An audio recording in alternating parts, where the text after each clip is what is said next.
अंकिता और विनय एक ही कॉलेज में पढ़ते थे। दोनों में एक कॉमन फ्रेंड ने उनकी मुलाकात करवाई थी। पूरा ग्रुप एक साथ घूमते थे, खाते थे, पीते थे, रहते थे। पर अंकिता और विनय की नज़दीकियाँ दोनों की बढ़ने लगी।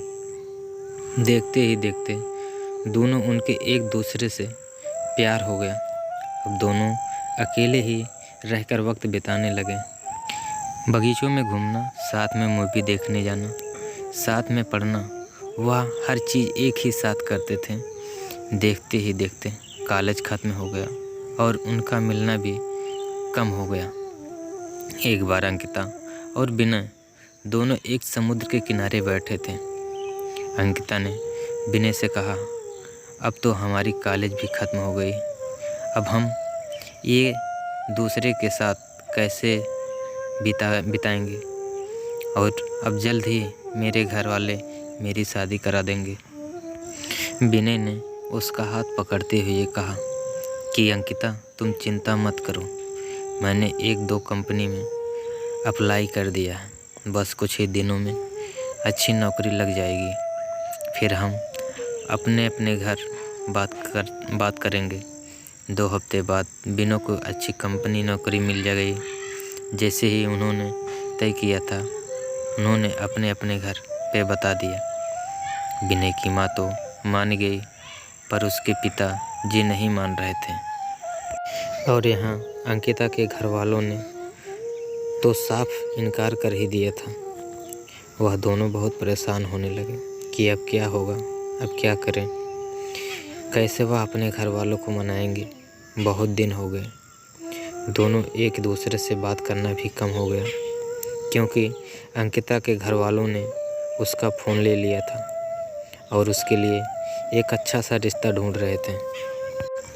वह कभी कभी अपनी सहेली के घर जाती, तभी विनय को फ़ोन कर पाती थी और बस हमेशा यही करती थी, विनय तुम जल्दी से कुछ करो वरना मेरी शादी हो जाएगी। मैं तुमसे बहुत प्यार करती हूँ, तुम्हारे बिना नहीं रह पाऊँगी। विनय भी उससे हमेशा आश्वासन देता था, पर उससे भी नहीं समझ आ रहा था कि वह क्या करे, कैसे अपने घर वालों को मनाए। यही सोचते सोचते वक्त बीतता जा रहा था। दोनों बहुत परेशान होने लगे। वो दोनों बहुत परेशान रहते भी थे, क्योंकि विनय के घर पे ना कुछ खाता था और ना ही बात करता था।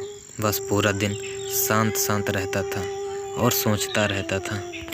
यह देखकर उसकी माँ से रहा नहीं गया और वह अपने पति को समझाया कि मुझे मेरी बेटी की खुशी में बढ़कर कुछ नहीं, और अब अगर उसकी शादी होगी तो अंकिता से ही होगी।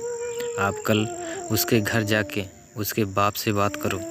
अगले दिन विनय के पापा अंकिता के घर गए। अंकिता के माँ बाप से बात की।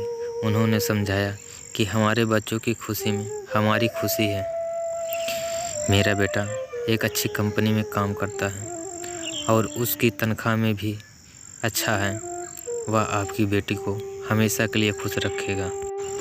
विनय के पिताजी की बात सुनकर अंकिता के माँ बाप मान गए और उनकी शादी के लिए राजी हो गए।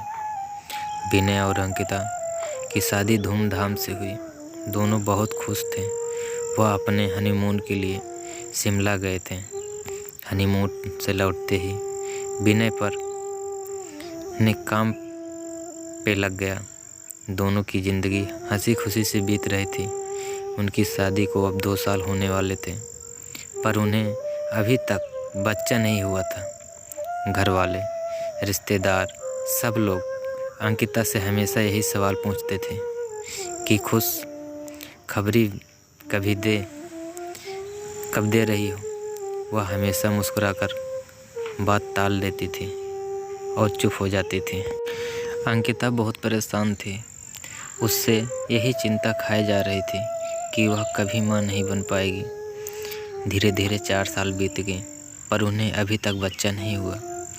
एक दिन विनय ऑफिस से लौटा तो उसकी माँ उससे चिल्लाने लगी कि तूने अपनी मर्जी से शादी की थी, अब देख रहा है ना, बच्चा भी नहीं हो रहा। अब हमारा वंश आगे कौन बढ़ाएगा।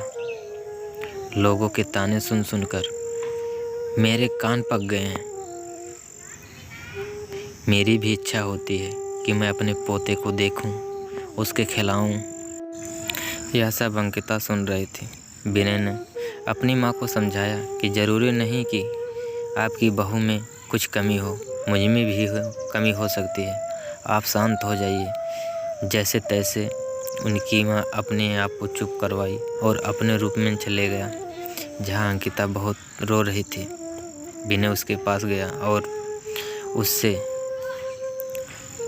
गले लग रहा, कहने लगा, तुम चिंता मत करो, सब ठीक हो जाएगा। ना तुम्हारे साथ ना हमारा साथ कभी नहीं छूटेगा। और माँ की बात का बुरा मत मानो, वो ऐसे ही कहती है। गुस्से में जाने दो, खाना लगा दो, हम साथ में खाते हैं। अंकिता थोड़ा शांत हुई और खाना लेकर आई। दोनों ने साथ में खाना खाया और सोने लगे। पूरी रात अंकिता यही सोचती रही कि कैसे औरत हूँ मैं, जो अपने पति को बच्चा भी नहीं दे सके, अपना वंश को आगे नहीं बढ़ा पा रही। कितनी बदनसीब हूँ मैं, कैसे रहूँगी मैं। दोस्तों, दोनों में इतनी मोहब्बत थी कि दोनों एक दूसरे को खोना नहीं चाहते थे। अंकिता अपने पति को किसी भी हालत में खोना नहीं चाहती थी और उसका पति अंकिता को भी नहीं खोना चाहता था। दोनों बहुत बदनसीब थे। दोनों ने एक संस्था में जाने का फैसला किया।